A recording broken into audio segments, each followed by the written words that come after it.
A paz do Senhor, meus irmãos teólogos, tudo bem com vocês? Espero que vocês estejam bem.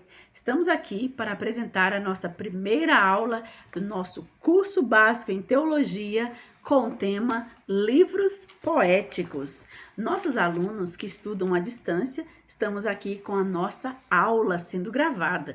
E eu gravo essa nossa aula dentro do meu canal do YouTube, que se chama Crescendo com a Bíblia. Nós temos aí uma playlist com os vídeos que nós já gravamos de curiosidades bíblicas. Se você não conhece, entre no nosso canal, assista os nossos vídeos, dê um like se você tiver gostado, se inscreva. Fazendo isso, você vai fazer com que nosso canal seja recomendado pelo YouTube. Nós iremos crescer e a palavra de Deus vai se espalhar para o mundo todo. Você vai gostar. Eu consigo tirar muitas dúvidas de muitos dos nossos alunos. Se você é mais um desses que é curioso e gosta de tirar dúvidas, envie a sua pergunta, comente. Concorde ou discorde, não tem problema, contanto que você participe. Meu nome é Sandra Raquel, sou pastora da Assembleia de Deus Missão para o Mundo e nós vamos começar hoje com a aula do livro de Jó. Estamos com vamos estudar os livros poéticos, começando com o livro de Jó. Preparados? Você que está com a sua apostila ou com o seu PDF, vamos dar início aqui. Nós temos a introdução. Eu quero que você leia a sua introdução em casa. Não deixe de ler a apostila. A apostila foi feita com muito carinho, com muita atenção, voltada de uma maneira didática, simples, resumida, para que você possa pegar os pontos principais. E ainda no final, olha, nós temos um bônus aqui no final do nossa apostila, que é maravilhoso. O bônus é curiosidades de cada livro, é isso mesmo, é o bônus que nós reservamos para os nossos alunos. Então você vai ter curiosidades dos livros poéticos e curiosidades dos livros proféticos, é isso mesmo. Nós vamos, após concluirmos os livros poéticos, já em seguida entrarmos nos livros proféticos. Começando então os livros poéticos, nós temos Jó, Salmos, Provérbios, Eclesiastes e Cantares de Salomão, ou Cântico dos Cânticos. São 5 livros considerados livros poéticos. Os livros classificados como poéticos no cânon do Antigo Testamento são Jó, Salmos, Provérbios, Eclesiastes e Cânticos de Salomão, ou Cântico dos Cânticos. Estes escritos integram a seção chamada de hagiógrafos. A palavra hagios, no grego, significa santo, e grafos significa escrito, ou seja, eles são considerados escritos sagrados, tanto na tradição judaica quanto no Antigo Testamento cristão. A poesia hebraica antiga distingue-se da tradição ocidental, da nossa poesia, por não utilizar rimas como elemento principal da sua estrutura literária. O recurso fundamental empregado é o paralelismo, isso mesmo, que consiste na repetição de expressões. Dessa forma, o que se destaca não é o ritmo do som, como nas rimas, mas sim o ritmo do pensamento. E o exemplo que nós colocamos aqui está no livro de Salmos, no seu capítulo 19, o versículo 1, que diz assim: os céus proclamam a glória de Deus, e o firmamento anuncia a obra das suas mãos. Então nós temos aqui uma poesia que traz esse termo empregado, que é o paralelismo, onde eu repito a mesma frase usando palavras diferentes. Os céus proclamam a glória de Deus e o firmamento, que continua sendo o céu, anuncia as obras das suas mãos. Viu a diferença? E nós temos, entre os livros poéticos, os livros sapienciais. Dentro do conjunto poético, 3 obras recebem a designação de sapienciais ou livros de sabedoria. Quais são eles? Jó, Provérbios e Eclesiastes. Jó apresenta uma reflexão teológica acerca da sabedoria aplicada ao sofrimento humano, abordando a questão da justiça divina diante da dor. Provérbios reúne instruções de sabedoria prática, voltada à formação ética, moral e espiritual do indivíduo no seu cotidiano. E Eclesiastes desenvolve uma sabedoria de caráter filosófico, problematizando o sentido da vida, a fugacidade das coisas terrenas e a busca pela verdadeira razão da existência. Assim, os livros poéticos e sapienciais revelam a riqueza da literatura hebraica, oferecendo ao leitor não apenas expressões de fé e adoração, mas também profundas reflexões sobre a condição humana diante de Deus. Com isso, aqui nós fechamos a apresentação dos livros poéticos e sapienciais. Vamos começar então com o livro de Jó, que é um livro poético e um livro sapiencial, ou seja, um livro que traz uma sabedoria, uma reflexão de sabedoria aplicada ao sofrimento humano. O livro de Jó gira em torno da grande pergunta teológica: por que sofre o justo? Essa indagação percorre toda a narrativa e fundamenta as reflexões sobre a justiça divina, o sofrimento humano e a relação entre Deus e o homem. O nome Jó significa voltado para Deus, ou aquele que retorna para Deus. Jó não é um personagem fictício, como muitas pessoas pensam, hein? Tem pregação, tem estudo, um monte de coisa, dizendo que Jó é um personagem fictício. Nem é uma figura lendária, um mito inventado. A Bíblia apresenta-o como um personagem real e tem evidência bíblica. Se você acredita na Bíblia, então você conseguirá ver a prova na evidência bíblica. Se você não acredita na Bíblia, então não tem como eu convencê-lo. Está em Ezequiel 14, versículo 14 e 20, onde Jó é mencionado ao lado de Daniel e de Noé, homens reconhecidos pela sua integridade. E nesse texto aqui de Ezequiel, é o próprio Deus falando a respeito da destruição da cidade, e ele fala para Ezequiel que se naquela cidade tivesse apenas Jó, Noé e Daniel, eles seriam salvos apenas pela sua justiça. Mas Deus não iria deixar de destruir a cidade. E ele repete isso outra vez, dizendo que se naquela cidade tivesse apenas Jó, Daniel e Noé, eles se salvariam apenas pela sua justiça, pela sua fidelidade. Como Jó é um personagem inventado, como ele poderia estar junto a dois personagens reais? Por que Deus faria isso? Porque Deus colocaria dois personagens reais que existiram com um personagem fictício, o próprio Deus. Só para você ver como a palavra sempre tem razão. E o outro texto está no Novo Testamento, Tiago, carta de Tiago, capítulo 5, versículo 11, onde o autor neotestamentário refere-se a Jó como exemplo de paciência e perseverança. Eu quero que você vá lá e leia, anote quando Tiago diz para a igreja observar a paciência de Jó e qual foi o fim que ele recebeu. Ali, o autor, Tiago, está dando uma instrução para aquela igreja, dizendo que vale a pena ser paciente e perseverante, porque Deus é bom, misericordioso e sempre recompensa os seus.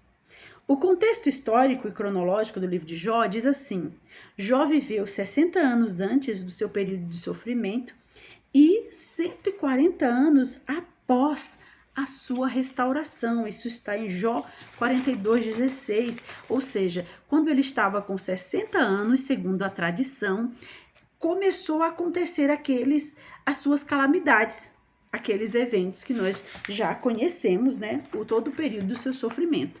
Porém, quando teve fim, e aí é uma outra questão, ninguém consegue dizer quanto tempo durou o sofrimento de Jó, se 1 ano, se 2 anos, se 5 anos, se 10 anos. Ninguém consegue chegar a uma conclusão, porque a Bíblia não fala. Ninguém consegue chegar a um denominador comum, se foram apenas meses que Jó viveu aquele processo. Ninguém consegue chegar a uma conclusão.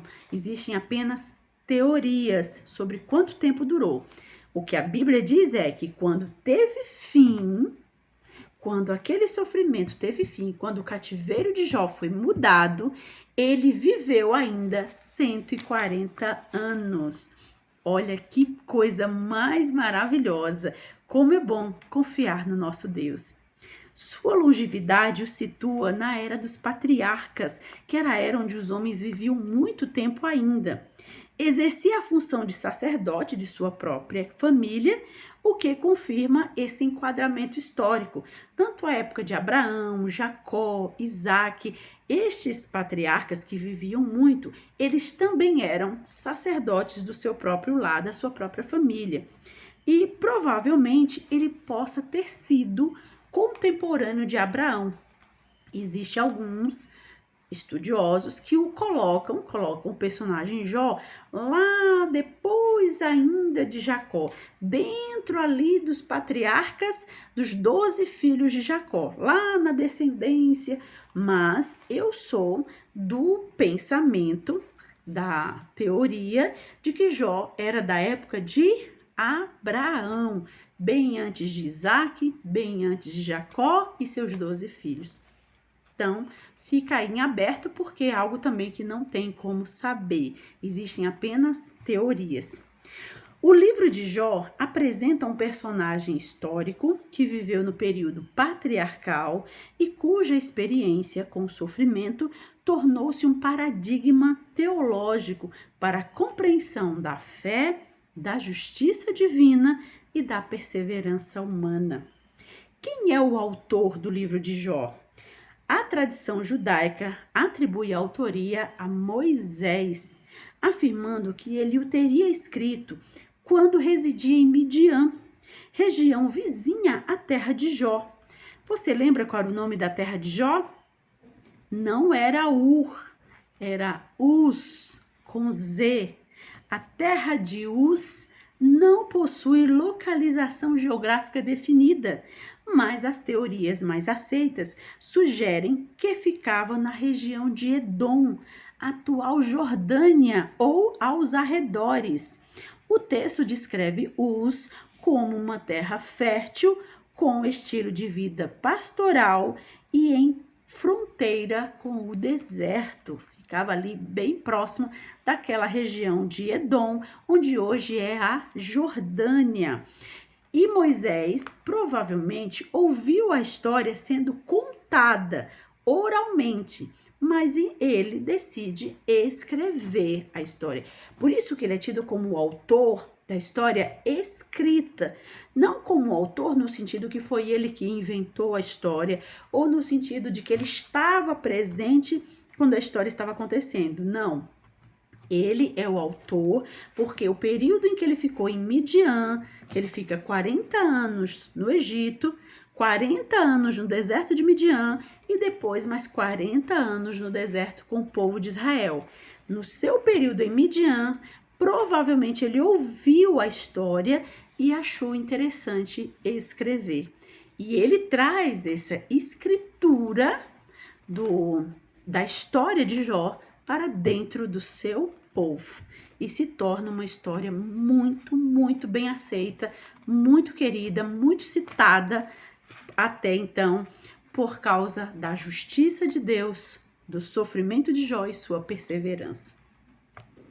Como é a estrutura do livro? E é aqui onde a gente entra na parte onde você pode ver a parte da poesia. Porque quando a gente coloca Jó como livro poético, existem algumas pessoas que não compreendem e acham estranho a história dele ser considerada uma poesia. Existem aqui, nós vamos ver nos livros poéticos, formas de escrita da poesia hebraica, como nós já explicamos, que é o paralelismo, onde existe o acróstico, que é cada letra iniciando ali uma frase. Você vê, você consegue perceber o ritmo até da canção, o ritmo da poesia. Mas no caso de Jó, é uma história, a vida de alguém. Como isso pode ser uma poesia? E aí você vai ver pela estrutura do livro. A forma como o livro foi estruturado foi de uma maneira para que aquela pessoa que fosse contar não se esquecesse. É como você escuta uma canção várias vezes e você decora a canção, você consegue cantar. A maioria das canções são poesias, mesmo sendo contando uma história, mas você consegue decorar. Por quê? Porque é uma canção ritmada, e aí fica mais fácil de decorar. No caso da história de Jó, é igualmente. Eles a contaram e a escreveram de forma ritmada para que a história também pudesse ser contada de cor. O livro está dividido em 4 grandes partes. Primeira parte, prólogo. Seção introdutória que apresenta o personagem e prepara o leitor para o enredo principal. Isso aqui é o que é o prólogo. O livro de Jó é dividido em 4 partes. A primeira é o prólogo, e o prólogo é uma seção introdutória que apresenta o personagem e prepara o leitor para o enredo principal. Então, a primeira coisa que acontece no início do livro de Jó é o próprio Deus apresentando a Jó. Jó era um homem sincero e temente a Deus. Patriarca, pai de 10 filhos, o mais rico daquela parte do Oriente, possuindo 7.000 ovelhas, 3.000 carneiros, 500 juntas de boi e 500 jumentas. Crente fiel e devoto, oferecia regularmente sacrifícios em favor dos seus filhos. Ou seja, os 5 primeiros capítulos é o próprio Deus apresentando quem é Jó. É claro que aqui nos 5 primeiros capítulos ainda não entrou a voz de Deus. Nós vamos ver já na parte do diálogo. Mas o próprio Deus depois apresenta novamente. O autor apresenta Jó, depois quando ele entra com a segunda parte, que é o diálogo, Deus novamente apresenta Jó com as mesmas palavras. Qual é a segunda parte? O diálogo. É uma conversa direta e interativa entre 2 ou mais personagens, apresentada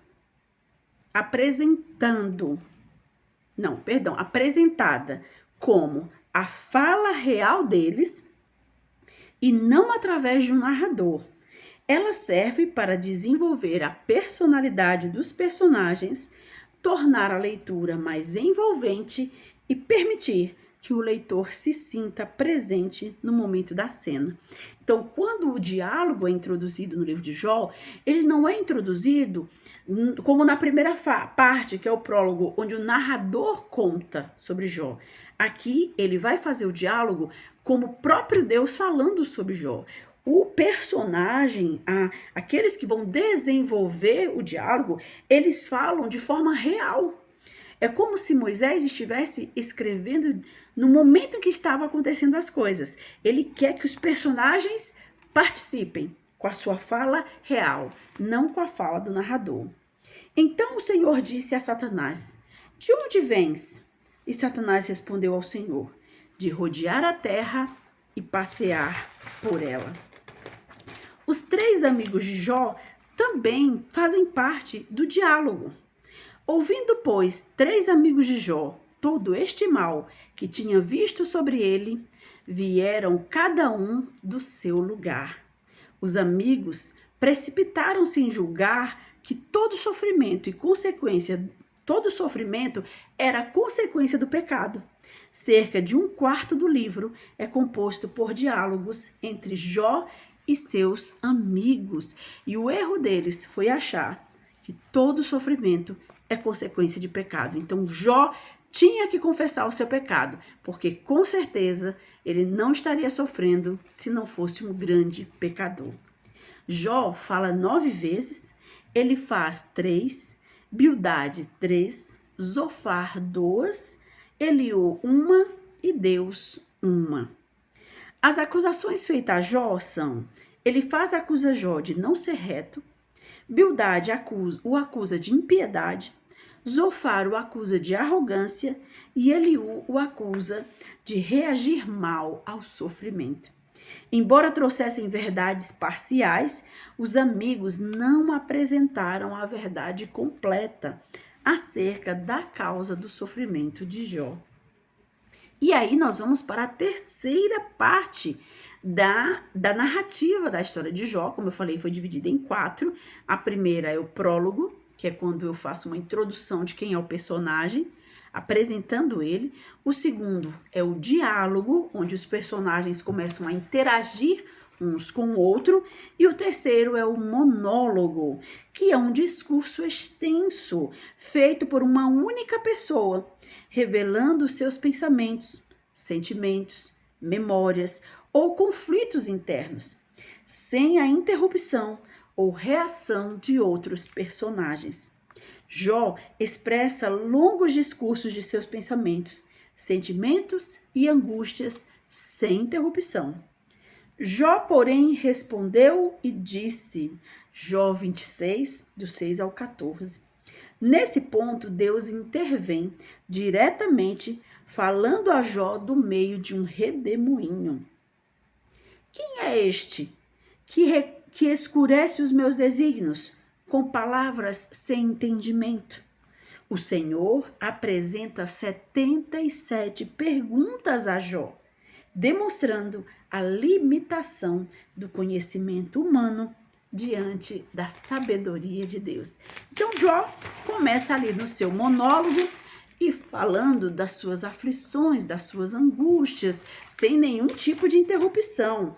E ele começa, como nós lemos aqui, falando dos seus pensamentos, dos seus sentimentos, e ele vai falando, até que Deus o interrompe com esse questionamento. Quem é este que escurece os meus desígnios com palavras sem entendimento? Porque ele começa a falar de algo que Deus designou e que possui uma sabedoria, mas ele não conseguia ver. E com as suas palavras estava obscurecendo a sabedoria de Deus e sua justiça naquele seu desígnio. E aí nós vamos para a última parte do livro de Jó, que é o prólogo. O que é o prólogo? É uma seção adicionada ao final de uma obra literária para oferecer um desfecho, fornecer informações adicionais sobre o que aconteceu após o término da trama, amarrar pontas soltas ou dar um vislumbre do futuro dos personagens. O epílogo funciona como uma conclusão, encerrando a narrativa. Então, nós temos primeiro vamos ver aqui a primeira parte. Nós temos o prólogo, que é a introdução do personagem, o diálogo, que é como os personagens reagem um ao outro, depois o monólogo, que é quando um dos personagens fala sozinho, sem nenhum tipo de interrupção, e nós temos o epílogo, que é o fechamento, que é a conclusão, o encerramento da narrativa. Eu te conhecia só de ouvir, mas agora os meus olhos te veem. Olha que conclusão linda que Jó teve. De tudo que ele passou, de todo o seu processo, sendo acusado, não conseguindo compreender por que razão aquilo estava acontecendo, ele encerra o seu epílogo, a sua conclusão é que ele não conhecia a Deus, ele apenas tinha ouvido falar e que as coisas que ele estava falando realmente era de alguém sem entendimento, mas que agora os olhos dele o estavam vendo. A restauração de Jó ocorre quando ele se humilha, reconhecendo sua pequenez diante de Deus.